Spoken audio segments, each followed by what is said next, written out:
Top quality और consistent performance के लिए सिर्फ सिल्वर पंप नाम याद रखना। Be on stand by. Iran में सत्ता परिवर्तन की आवाज हुई तेज। ब्रेक करिए।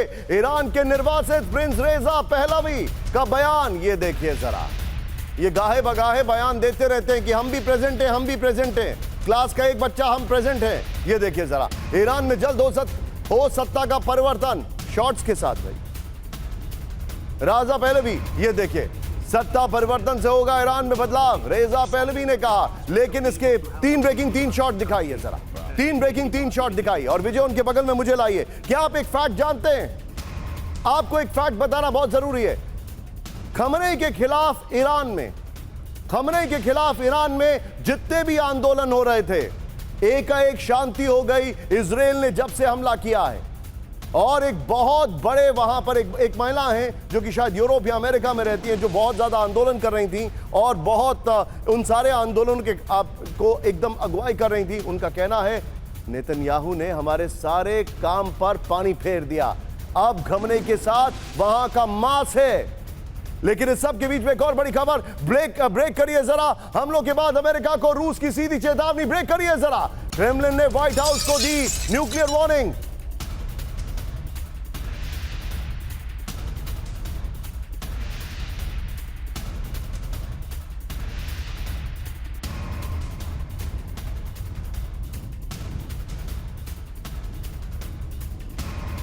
परमाणु हथियार देने को तैयार कई देश। ब्रेकिंग और शॉट दिखाइए। पुतिन के नजदीकी दिमित्री मेदवेदेव का बड़ा दावा, ईरान को परमाणु हथियार हासिल करने से नहीं रोक पाएंगे हमले। ये देखिए जरा। फ्लोर पर आइए। अमेरिका को रूस की न्यूक्लियर वार्निंग। ये देखिए बड़ी खबर मैं दिखा रहा हूं। ईरान पर हमलों के बाद अमेरिका को रूस की बड़ी चेतावनी आ गई है। ईरान को परमाणु हथियार देने को तैयार कई देश। रूस की सुरक्षा परिषद के उपाध्यक्ष दिमित्री मेदवेदेव का बड़ा बयान। खतरनाक संघर्ष शुरू हो चुका है। दिमित्री मेदवेदेव ने कहा ईरान को परमाणु हथियार हासिल करने से नहीं रोक पाएंगे हमले। ये देखिए मेदवेदेव ने कहा अमेरिका से ईरानी न्यूक्लियर साइट्स को मामूली नुकसान पहुंचा है। मेदवेदेव ने यह कहा। द न्यूयॉर्क पोस्ट के हवाले से खबर। इस सब के बीच में ब्रेकिंग और शॉट, बहुत बड़ी खबर। यह देखिए पुतिन ने राष्ट्रपति ट्रंप और नेतन्याहू से फोन पर की बात। दिखाइए जरा।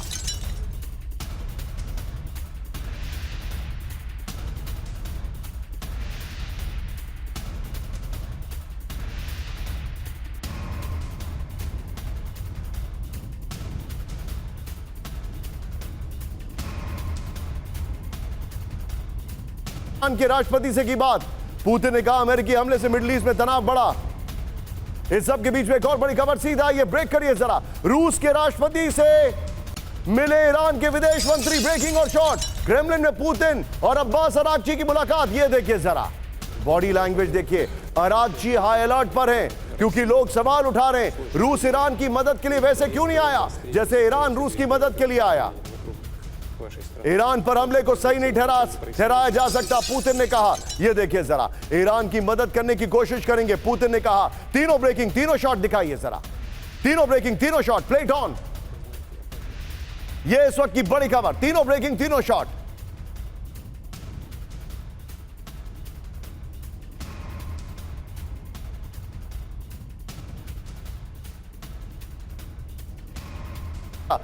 तीनों चलिए। इसके बाद सीधे चलेंगे अनुज बहादुर सर के पास। अनुज सर, वेरी क्विक टेक। हर कोई यह जानना चाहता है कि रशिया ने वो मदद क्यों नहीं की जो ईरान ने रशिया की मदद की। इसका जवाब कहीं से नहीं मिल रहा है सर। देखिए इसका जवाब बिल्कुल मेरे हिसाब से इट्स नॉट वेरी डिफिकल्ट, क्योंकि रशिया का क्या कहना मानना है कि वो अभी एज ऑफ नाउ डायरेक्टली इस युद्ध के बीच में नहीं घुसना चाहता, क्योंकि वो बिल्कुल अगर वो इसमें आएगा तो डेफिनेटली एक न्यू वर्ल्ड वॉर की तरफ शुरुआत हो जाएगी। शुरुआत क्या, मैं ये कह रहा हूं, फिर तो वर्ल्ड वॉर इनएविटेबल हो जाएगी। तो मेरा ये मानना है कि उनका एक बहुत कंसिडर्ड और बहुत सोचा समझा डिसीजन है।